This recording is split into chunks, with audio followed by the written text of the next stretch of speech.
জামের গাছটির সাথে আমার শৈশবের অনেক স্মৃতি জড়িয়ে আছে। আগে যখন প্রাইমারি স্কুল যাইতাম না, এই রাস্তা দিয়ে কিন্তু যাওয়া হইতো। তো যখন আমরা স্কুলে যাইতাম, আমরা কিন্তু আগে দল বেঁধে স্কুলে যাইতাম, 5-7 জন মিলে একসাথে। আর আমাদের গ্রামের রাস্তা তো একদম ছোট ছোট ছিল, যদিও এখন উন্নতি ঘটছে।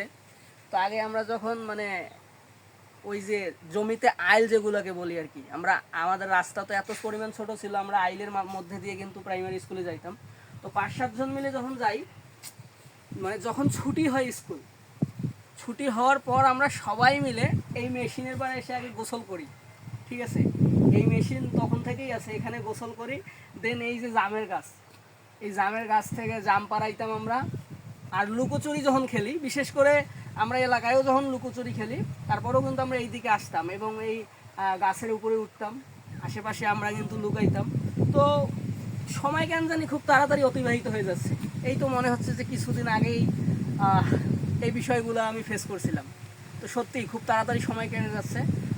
তো আপনারাও জানান আপনাদের শৈশব কেমন ছিল। লুকোচুরি, এরকম মেশিনের মধ্যে গোসল করা, আবার স্কুল ফাঁকি দিয়ে বিভিন্ন খেলাধুলা করা, এগুলো আপনার শৈশবে ছিল তো?